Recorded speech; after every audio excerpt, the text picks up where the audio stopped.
Batavia down is more, lots more. Folks, and you are about to win more. Welcome back to the show where it is not wrestling with your conscience. It is not wrestling with your budget. It is wrestling with emotion, and is brought to you by the region's premier entertainment destination, Batavia Downs. Get to your local OTB to get on the action, or go to Batavia Downs for one of their many awesome events on the weekend, or just go to run it up and gamble in a little bit. But you know you're not gambling with this panel. You know you're getting the sure thing. It's Slick Saturday. It's the Prophet, Rob Ryan. It is the head of the table, Mikey J. Partham. Gentlemen, welcome. Good evening. Let's get right into it. We had the AEW recap up right up. Let's go Parthy, Rob, Slick. Favorite storyline across all of wrestling right now? Amazingly, it's the Bloodline. It's still the Bloodline, but it's a whole new Bloodline that's apparently coming around. They have a new member, and we know that they're in line for a few, maybe one or two more. This intrigue about who's the head of the table now, what's Tama and Solo talking about by orders of the tribal chief, and Paul Heyman sitting there like, what did he mean by that? That's not what Roman Reigns ordered. So who's pulling the strings? Who's got the new lay or whatever they call it that is bestowed upon the tribal chief? We don't know, and it's going to be intriguing going forward here.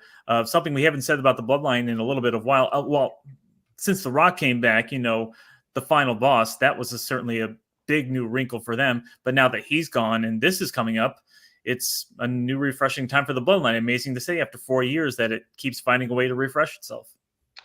Yeah, well, once again, this is my show and people are taking my thoughts. So, you gotta cut it with that. Cut it. But I have to agree, it's definitely the Bloodline. Who'd thought a storyline at WWE could last this long? We thought it was all over last WrestleMania, and we didn't know what they could do with Roman winning against Cody. And obviously then they had the Jay turn, which brought to SummerSlam. And then we had Jimmy turning on Jay, which added that wrinkle to it. And now, once again, even without Roman here for a couple of months, we had The Rock coming back. We thought maybe that would cause some havoc, but clearly, as of right now, obviously they're building towards it. But as of right now, Roman and Rock are still on the same page. And now we have this new Bloodline with Tama Tonga, Solo becoming the tribal chief as of right now, obviously until probably The Rock comes back. And we still have Jacob Fatu waiting in the wings to come back. And we even have a Uso team up coming back probably with Jimmy turning face. Obviously, Roman's going to turn face. And who knows when they could have this. We've seen it. They could have the new Bloodline versus the old Bloodline, maybe at War Games. As Paul Heyman said, we're only in the third inning here, so we'll see what happens. Well, I am not a fan yet of the new Bloodline stuff. I mean, Solo's calling the shots all of a sudden when he hasn't won a match in almost a year. But I digress. For reasons that you guys just picked, I was gonna say Sami Zayn, but I'm gonna jump to the other brand and go Swerve Strickland and Samoa Joe. I think this rivalry has been great from the start, even when it did involve Hangman and Page in that three-way. Now, obviously, Swerve going into the picture, fan favorite. New commercial with just him in it, I might add, that aired last night. The momentum is still there. He's still hot. He's still over. And this really does feel like that tipping point for Swerve Strickland and that era of AEW. So that's what I'm going to say. I'm going to split the middle here. Slick, you were right on it with Sami Zayn. They're doing a great job with that storyline. What does he do right after the title? He defends it, and he encounters some adversity. He gets basically made to look like a sucker in his hometown where he's a hero. So that was great. That was great storytelling and in-ring action, of course, on that side. The one thing I'm going to flip to AEW real quick, I mean, I know they've gotten some criticism from people on this show about their booking and their long-term storytelling abilities. I will say that right now, the board is completely fresh and clean for all new starts. If you look at the Dynasty matches, I think there's a lot of potential on what can happen out of there and where things can go. So super excited about that. It's not as particularly a storyline, but there's many storylines in AEW that are exciting and can't wait to get into. So with that said, let's get into some Dynamite action. So right away, I think we were all on the same page for everyone who saw it, but the segment between Hook, Jericho, and Taz, no bueno. I mean, you don't need to bring Taz back into this. It feels just like a ploy because Taz is obviously a fan favorite on commentary and what he did back in ECW days, but it feels like a ploy to yet again try and get his son over. And I think the fans do like his son. It's not that they don't, but I feel like it's a constant excuse to have Hook on television, and I feel like it's the same way with Jericho, but for completely different reasons at this point. It's just an excuse to have him on television as well. And then those two don't brew together. This feels like a forced segment that we don't need to begin with. And now having Taz involved is just very unnecessary. And to quote the fans, when Dwayne and Cody were exchanging belts, it was awkward. Mute. How did I mute Monster myself? I'm going to jump in here, and then the bottom row can finish this one off. Speaking of awkward, the Jericho Vortex. What are we talking about? He's here? using all these insider terms that have been used to describe him. It's sort of like they're leaning into it, but he's leaning too much into it. It's a little too much of a lean. It's way too much of a lean for sure. And again, I love a good lean. I love a good fourth wall break, but the Jericho Vortex is too much. And by the way, am I crazy? And this is where AEW might deserve like some, criticism or whatnot. Wasn't the whole getting Hook over, not just his entire run to this point, his ability and talents that he's shown off to this point, but wasn't the real him getting over when he battled Samoa Joe for the title and kind of like didn't back down and never gave up? And it was like, it was establishing this character, this guy who would just brawl no matter what till there wasn't like a breath left in his body. Now we have to have him go through the Jericho Vortex for that. That doesn't make sense to me, guys. No. And we had that Tony Khan versus Jinder Mahal battle because of that Hook Joe. But I think Jericho needs time off. He's been one of those guys who've been here since the start. And I mean, he's 50 something years old, and I think he's just running out of gas. I'm tired of seeing Jericho. He's a legend, but he's just in these just awkward storylines over and over again. I think it's either Jericho needs to either take time off or just call it quits and do something else. I'm just tired of seeing Jericho on my screen every week, especially for the last 5 years since AEW. And it's just, there's guys like that should be taking time off. That's the good thing about WWE is that they let guys take, after a storyline, they let these guys take off. Where AEW, it's like, why are we seeing Jericho every week? Partham? Yeah, I think everybody's pretty much burned out on Jericho. I think they might recognize that because when's the last time we heard him come out to Judas, where everybody's singing along, and that's the one part of Jericho that's still over. They're having him come out to his old White Zombie theme song from back in his ECW days or whenever he had it. So I think they recognize that people are burnt out on Jericho, but I don't think they're bringing it to a logical conclusion, i.e., giving him a storyline that's eventually going to have him take off for a while. They're just as we said, they're leaning into it, but they're not, taking the advice of the fans and drawing back Jericho. And of course, he's got a lot of influence in that company, being the first champion and being an original from day one. I don't know if they know how to, not have Jericho on their show if he's available, or maybe Jericho just doesn't want to not be on the show, or I don't know how it would work. He doesn't need to be on TV. Obviously, of course, but to someone tell him that. Yeah. You know what it is, though? And I'll just put a button on this. I mean, if we don't want to, get too much more into the storyline there, but, it's like any athlete, right, who has a great run, anything like that. Like Jericho and AEW, 2019, 2020, 2021 was really something, for lack of a better term, special. So with that said, 2022, 23, and now 24, it seems like they're almost just trying to play the hits in that regard and kind of rewrite what they've already done. But I mean, yeah, I think you guys have kind of said, made the point already. Jericho needs to kind of go back to the core values and kind of look after himself instead of worrying about, putting people through the Jericho Vortex. Yeah, I know you're a wizard, but let's chill with the Vortex talk. Make yourself disappear, Jericho. So, not a lot of surprising results last night on Dynamite. We had, I guess unless you consider Hart and Brody King going over Copeland and Nightingale. Surprise. But besides that, you had the Elite taking down Pac. Our boy Daniel Garcia got killed. Mm-hmm.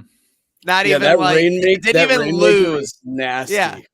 That Rainmaker might as well have had the coin drop sound attached to it. I believe it was a double super kick into a Rainmaker too, which is just It's that's not about quite the Samoan spike into a spear, but okay. it's about as elite as it gets. But let me tell you something. That matchup, Okada and Pac might steal the show at Dynasty. That is going to be an absolute banger, as the kids say.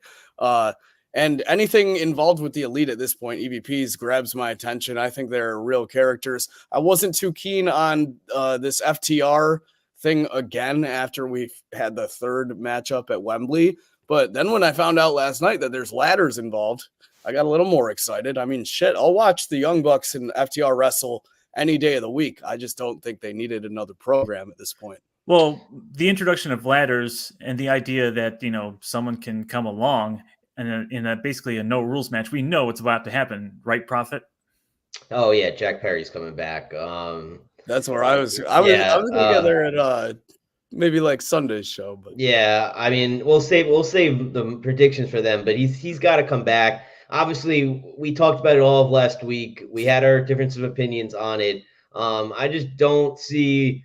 Obviously, they say they built it for this storyline, so obviously they need him to be there on Sunday. Obviously, Perry fought back this week over in where's he? NJW. Chicago. Yeah. Like he's got to come back, but obviously, especially AEW, they put on a banger of a ladder match. We saw a banger of a ladder match last weekend, so they're going to over the top on it. Maybe they'll have not foam ladders. That's kind of funny to watch, though. But I think this will be a banger. As Slick said, they fought a lot, but you can never complain when those two teams are in a match, especially in ladders. They're going to be flying all over the place. Someone will get hurt in that match. Yeah, I agree. What the hell is Trent Beretta and Matt Sydal doing in 0 Hour? I have to say, Trent Beretta turned on the best friends. I mean, it has to just be well, I know that, but like Matt Sydal hasn't been on a TV in yonks unless it's Rampage, which no one watches. Yeah. But the only thing I can predict here is that Trent Beretta and Orange Cassidy both in 0 Hour is on purpose. What really pisses me off at 0 Hour, for talking about it, I mean, Jay White, they are burying the shit out of that dude. What the hell are they doing? Why is that 0 Hour? Well, we'll save the predictions for Sunday or Saturday whenever we're available, but hopefully they can get Jay White's shine back with this match, at least the unification of the trios titles on ROH and AEW, which is long overdue because I don't think there's enough talent in ROH to justify 6-man titles. Okay, I want to get into this because I think this is a topic. This match absolutely does not belong on 0 Hour. So the question is this kind of like a main event of 0 Hour where this match is going to be so good that they're hoping for like last minute buys or to get people into kind of AEW at the last minute in the digital sphere? Because this is going to be on YouTube, obviously, for the 0 Hour. That's my only thought process on that match being where it is, because otherwise it makes zero sense. Yeah, yeah, it has to be. It's kind of weird. Like we talk about how AEW and storylines. This is one of those matches that has had a story for quite a while now. Why are they on 0 Hour? Did they think about it at the last second? Oh my God, we need to have this match on there, and they ran out of space on the main card. It just doesn't make much sense to me. The Acclaimed and the Ass Boys are legitimately like, you want to get into the pillars of tag teams in AEW, like they're who I think of. So yeah, you should have Hook and Jericho on 0 Hour instead of that, in my opinion. Yeah, it's a no brainer. But I mean, I wouldn't want to Hook in the 0 Hour for Evermore. It seems like that's his usual spot, isn't it? Yeah, but I mean. Dude, the Bang Gang working with Jericho of all people, I would say for this particular time, Hook and Jericho would be more appropriate for 0 Hour. And if we're not getting Adam Cole, I mean, move that international championship match down. No offense to those guys. Yeah, but speaking of Adam Cole, who knows when he's coming back? Those reports. I feel like that international title picture is a title picture you could definitely throw Jay White into the bag of. Just saying. No, I agree. That would be a great way to get him up the card for sure. Maybe that's something that's happened. Again, I think it's kind of a spin zone that match is put there, and that's a credit to those guys, as crazy as it sounds, because they definitely deserve a little bit more shine than 0 Hour. But with that said, for Dynasty talk, real quick, to put a button on AEW, everything, what match outside of the bottom row are you most excited for this Sunday? I'll go first because I think I gave away my answer already, and that's Pac and Kazuchika Okada. I think that's going to be a really fun match. It's going to have a lot of cool elements to it. Pac can, both these guys can hit hard as hell, but Pac obviously with that high flying aspect, and Okada can go toe to toe with anybody in the world. So that that continental title, I should say, I like how they separated that from the Triple Crown, and I think Okada is a great guy to have that by itself for the first time. And this match it might steal the show, like I said.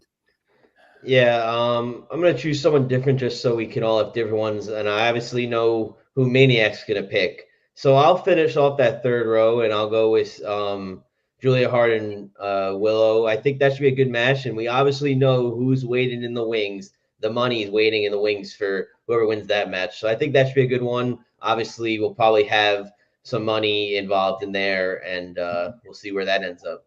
Yeah, I'm gonna talk about. I mean, the banger match in the third row is Pac and Okada, but from a storyline perspective, I'm interested in Hart versus Willow Nightingale too. Not just because Monet's waiting in the wings, but who attacked Mercedes Moné, and Chris Statlander is basically a sort of Damocles hanging over Willow at this point because people are seeing heel turn all in the signs of heel turn all over this. Is she going to turn during the match? Is she going to cost Willow the title? Is she going to nail Willow after she might win the title or not? Or I don't know what's going on. It's too obvious for Julia to be the one to have to attack Mercedes. So it could be Chris, it could be somebody else returning, who knows? But there's a lot of different directions they could go from this match to where they're supposed to go, which is essentially Willow versus Mercedes. And keep in mind, before Willow got attacked in the dark last night as well. Yeah, but that one was Julia, I think. But before Maniac goes, definitely to add on to that, remember, Julia Hart beat Chris Statlander for the title, and I feel like we never really had anything with them afterwards. Obviously, we had the Sky Blue and Julia with Willow and Chris, but they never really went, like, it just kind of skipped from Chris to Willow and never. I feel like Chris should have had another shot at it. So we'll see what happens with that. We will see what happens with that. It's plain and simple, guys. Timeless has been this reign. Timeless has been this performance. And timeless will be this match. Toni Storm going to hopefully make quick work of Miss Rosa and make her way back to the lot for some quality time. Mariah May has been struggling a little bit. I know the cronies always struggle. Shout out Solo Sikoa. But with that said, it's a little bit tough watching Mariah take all these losses in the Toni Storm garb. So we'll see how much that lasts. I like Tony's new look after last night when her new makeup person, Thunder Rosa, gave her a once over. No, that was a joke, and the Academy will be hearing about that issue. But speaking of issues, there's been almost no issues for WWE these last 6 months. They continue to roll, and we get into some Raw fallout here. Did we have a non-sellout at this Raw? I don't want to start trouble. Okay. Like couple hundred short. Okay, yeah, 12,000. 12,000. I mean, still doing over 10,000 a night is insane, but very interesting to see that run come to an end. The final boss will no doubt be able to make good fodder out of that when he returns. That happened. But besides that, we have Sheamus. Did you guys even notice this physique? Honestly, I guess I'll. I thought he looked a little big, but like I didn't see the Photoshop memes those were funny, but I thought he looked a little big, but nothing crazy. I mean, Sheamus has always been a big fucker, like that is absurd. I would have lost it if I saw that on the timeline, but I mean, like, obviously that is not how he was looking in the ring. It's clearly edited, but even the left, wow.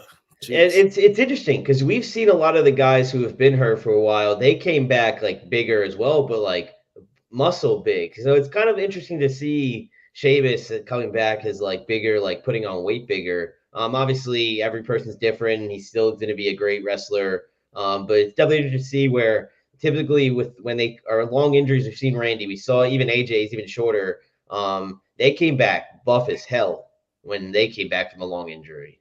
I think Sheamus said something about he was called up on short notice and he was expecting to come back this soon. So he's got to hit the gym, of course. But talk about lobster heads. Think he's been eating a bit too many lobster heads and maybe pies in his face or whatever the song is supposed to say. Too many limes. He had too many limes. Isn't that his old Limes gear aren't fat, too man. that he was wearing? Was that he doesn't usually wear that, right? That was Yeah, his that gear? old green stuff. Yeah, that I was think it was his awesome. old one. It was Not awesome. bad. And the old theme song, I love that. Sheamus Yes. was honestly like one of my favorite heels when I was growing up watching like Cena and stuff. Just because when he came in, everyone was like, literally, to quote a guy from his own country, "Who the fuck is that guy?" And Oh yeah, he just came in and started tearing shit up. He was like body slamming Triple H through the announce table. I was like, what the hell? Like this guy's a problem. And to this day, Sheamus, man, I'm glad he's back. I was too Sheamus. distracted by the old theme song coming back to realize, what his physique was. It's a shame for fame. Sheamus has 3 crazy championship wins. When you look back at it, he has, first off, the first title he won, the first big title he won was a tables match versus John Cena, when John Cena basically fell backwards through the into the table. title. And like Sheamus was just sitting there like confused, and they're like, he won. Then he kicked the shit out of Daniel Bryan, like when WWE really tried to snuff out like the Yes Movement in its infancy and won in like 20 seconds at WrestleMania. And then he kicked the shit out of Roman Reigns after Roman Reigns beat Dean Ambrose in that tournament at Survivor Series, I think it was, or sometime in the fall after Seth Rollins got injured. Sheamus 515 says, "I just whooped your arse." I got So a question. I got Yeah. a question for you guys. Yeah. Right now, is Sheamus a Hall of Famer? Yes, over those wins alone. Did you just hear what I just said? I agree. Hey, I agree. I'm just throwing out. But I'm just saying, like, proposal. it's you know what the perfect equivalent for Sheamus is Eli Manning. Like, did he Yeah. ever like knock your fucking socks off with like his ability? He's an and, like, undercard everything? Hall of Famer. No, but like, There's- yeah, but he there's beat at least he beat 2 the most runs. epic. There's at least 2 runs where you're like, damn, that guy's fucking good. Yeah. Guys, how soon, if ever, do we expect Sheamus to finish his story, the Intercontinental Championship? You never know. That could be a program with Sammy down the line. Who knows? I could definitely see Sheamus versus Sammy like Royal Rumble for the Intercontinental title. Yeah, that Yeah. would tear the house down. That'd be a great match. Like it says something like, and this could be applied to the Miz too, as we're just kind of off on a tangent here, but I don't mind it with WWE. But like, yeah, I think it's more quality of a superstar, like when you can do stuff without a title and like in a ridiculous storyline. They told Sheamus, like, all right, your shtick is that you like love fighting, go do it, and like he made it amazing. Do you Like guys he made remember? it to where it was one of the biggest pops on like SmackDown, when SmackDown is in a pretty good era right now. Do you guys remember the Thunderdome era? The Irish pub fight between Jeff Hardy and Sheamus. I It's do not ridic- remember it. It's but, ridiculous because they were doing a pub fight, but it was the middle of the pandemic, so there's no one in the pub except these two, and Jeff Hardy's just on a ladder all of a sudden. Oh man, I really wish we had a WWE AEW Forbidden Door so we could have the Brawling Brutes versus the Blackpool Combat Club. That would sell tickets. that would be nuts. They should really do the perfect Forbidden Door would be like you have 3 to 5 guys off limits because like each side probably has guys they don't want to touch. But then besides that, the other side gets to pick 2 performers to come like invade their pay-per-view and do it. Like that would be amazing. I feel like you got to do like Bullet Club versus the Bloodline, right? Is like the main event, or like the Elite versus the Bloodline. Something Oh, like yeah, that. well- You got Huh? Finn Balor in there with his old mates. I saw an interesting post today, and it said that I liked the Judgment Day better during the Edge version. And I got to be honest, The Edge version lasted like 2 months. it was a couple. Not It was even. a little long. It was about that long, but he was on a TV every Didn't week. feel like 2 months. But point being that like this is all I'll say is that the Judgment Day when they were under Edge, like at least they kind of had like a purpose or a message. Like they were tired of being thrown aside. They were tired of the people's bullshit. Fuck the WWE universe. Like they were gonna do things their way. The Judgment Day now is kind of just like, yeah, we run Raw, like we run the whole WWE. It's what we do. We run I mean, shit. What Like are that's gonna all they without do. Mommy? Now I get Yeah, it. It's mommy. working. It's working. But I'm saying I think there might be a legitimate discussion that the Edge Judgment Day did have a little bit more depth. Is Are that they crazy? basically the preppy goths? Yes, Preppy Goth. Yeah. I don't. Yeah. And what do they do without Mommy now? My prediction is I don't think That's when great. Mommy. That's our next topic. Oh my God, Hey, this is why I can't speak. Holy crap! Yeah, you're not the You're- prophet, dude. you're This fine. is Yeah, why good luck. this is Good job, my Prophet. show. Shut This up. is why this is my show. But up. as I was saying, I don't think the Judgment Day will be the Judgment Day when Mommy gets back. I think eventually Finn's gonna want that title off of Damian, and there might be some feuds because even on Monday, Finn's like, we need to get our tag titles back, and Damian didn't say it, but he basically was like, I don't need those dumb titles anymore. I'm the champion of the show now. So we'll see what goes on with that. But obviously, Mommy goes, and they're already predicting that we're gonna have a new champion on Monday. We'll see. I'm all for the LMRT. That's what they're supposed to. I mean, that's what they've advertised, that we're going didn't they to crown a say new that there's world a heavyweight championship match women's on champion on Monday? Raw.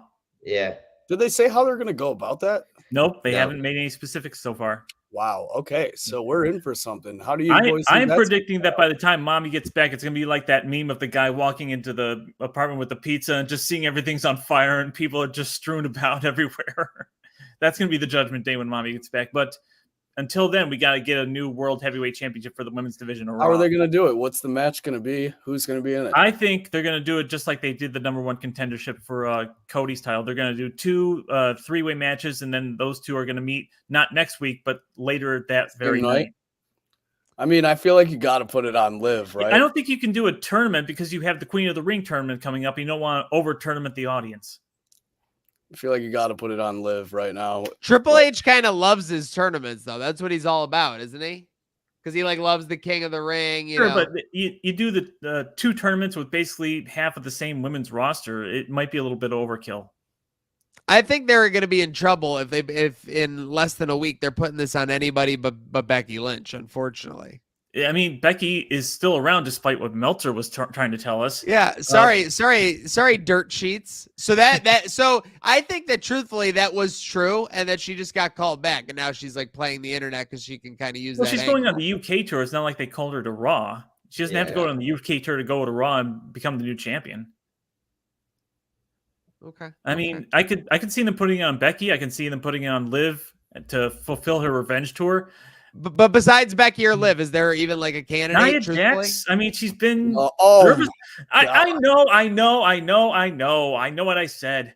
Nia Jax has been serviceable lately. She was built up as the big monster for Rhea to overcome, and she overcame her. But maybe she gets built back up as that same monster for the next women's world champion to overcome. I don't know. Yeah, and obviously, I mean, it's not really like a rule that needs to be done, but I don't think WWE is gonna go into the draft with only one heel solo champ. I guess there's Damian. Never mind. Screw that. But could Nia be it? Would they really have a women's division run by Nia and Bayley? I just don't know. I'm looking at the Raw women's roster. I mean, I don't see anybody else standing out here. Those are the only three that they've time, Rob. Those are the only. Tiffy's the Money in the Bank. Tiffy's going after Bayley. If you give it to Tiffy, who's going to give the Money in the Bank for sure? Tiffy is almost like even money right now for Money in the Bank. Yeah, and you got to think about who have they've kind of built up in the last few months on Raw. It's only the three that we've been discussing. It's Becky, Liv, and Nia. I think those are the three chance. I think those are. Give me Candice LeRae. Oh yeah, there you go. There you Candice go. LeRae's heel turn. I don't think she's developed enough to be over enough to be a heel champion. All right. Give me Chelsea Green. Isn't she? Oh wait, yeah, no, that's a good pick too. Yeah, I mean, and it would make her squashed a couple of times. Is she credible enough? No, but it would be a great storyline because she wants to get the hell off of Raw to get away from Adam Pearce. Arthur, are you credible enough? And then she would be stuck. I'm the head of the freaking table around here. Oh yeah, talk to the prophet next to you. He might have something to say about that. Does he have a better record than me? Know your role and shut your mouth. We need to update those records, by the way, because why don't we? Let's do it. I feel like I'm gaining. Because the host of the show is a little lazy up there. The host of the show has his hands in a lot of different things around here. Hey, this train has. What did I do? What did I do? Relax. We want this train does have a lot of characters, so I can reestablish what the head of the table is. That is true. That is true, but we do need updated records. Maybe this weekend at Dynasty, we'll have a great predictions show there. But with that said, to put a button on this topic and everything WWE, no one besides Liv or Becky can become the next champion, correct? Nia Jax is not an option. Correct. Yeah. Okay. By the way, Partham, that's like a sin on this show is trying to make her a candidate for the next title. I'm not saying I put the belt on her. I'm saying they might. So prepare yourself. Make peace with your God. Jesus. All right. Let's see what we got here. Courtesy of Batavia Downs. Dirt or sheet? Dave Meltzer says superstar Trick Williams, while he has incredible charisma, isn't good in the ring. You think this is dirt, Parthy? Legit facts? Some substance there? Or do you think this is just a pile of sheet? It's bullshit. I mean, dude's saying that he had to be carried by Ilya Dragunov. I mean, did we not see NXT take over in WrestleMania weekend? I mean, and he's also saying something about what's the new dark creepy woman on the NXT. There was somebody else he was like crapping all over. I don't know. I mean, like we just mentioned, this is the guy that was saying that Becky was about to take off just like Seth, and all of a sudden Becky's on the UK tour. So Meltz has been swinging and missing a lot more regularity recently in the last maybe few months or so. So I'm over Meltzer at this point. I mean, what he's basically, I'll refrain from saying who he's in the camp of or who he's in the tank for, who he's a shill for, but it's pretty obvious Meltz is not what he used to be if he used to be anything else. I'll say it. I mean, he's on Tony Khan's payroll. I mean, come on now. Every time he talks good about something and he's kind of right, it's AEW. And in WWE, he's just bullshitting after bullshit after bullshit. I mean, what the hell has he gotten right within WWE over the last in 2024? I can't say one thing that he got right in that company. Wow. Yeah, well, it's cheat, like they said. I mean, I'm a fan of Trick Williams. I don't really have much else to say. Put on a great match with Carmelo at Stand and Deliver, like Partham said. That was a good show. I've yet to watch the cage match. I plan on watching it. I've heard it was good. So, yeah, I mean, Dave's clearly in the wrong here. Even saying you got carried by Ilya Dragunov is like, it's not even an insult, I feel like. Ilya's just that good. And, like, he certainly didn't. And don't get me wrong. He didn't get carried, but no, Trick Williams is good. Dave is tripping, to say the least. Yeah. This seemed like sheet more than anything. Maybe he just doesn't like the, I don't know. It's hard to tell because it has become more apparent, the way that Meltzer lies as far as allegiances. So very interesting there. Let's see. I just got one more here, unless you guys want to talk a specific one we saw. But let's see. We got a story that Adam Cole was pulled off of TV because he's not seeing progression in his injury. The TV time is taken away from the progression he's seeing in his injury. So first off, as we talk about whether this is fake, whether this is real, what's exactly happening, we want Adam Cole to get better. Not a single person here doesn't want to see Adam Cole baby back in that ring as soon as possible, back on our TVs as soon as possible. But is this dirt legitimate substance or is this sheet? I'm going to lean that this is legitimate dirt. I don't think this has any reason to be out there except to clarify why a superstar isn't on TV when he's been on TV. It doesn't seem like there's anything else that this could be for, unless something's happening completely under the surface and AEW is in a debacle and it won't be around in 5 years. Slick, what do you got? Yeah, I think this could be some dirt. There could be some legitimacy here. Obviously, even with the injury, they were still trying to keep Adam Cole a key role of the Undisputed Kingdom storyline. And all of a sudden, he's just not in the picture on TV the last couple weeks, which has hurt the Undisputed Kingdom and their storyline as well.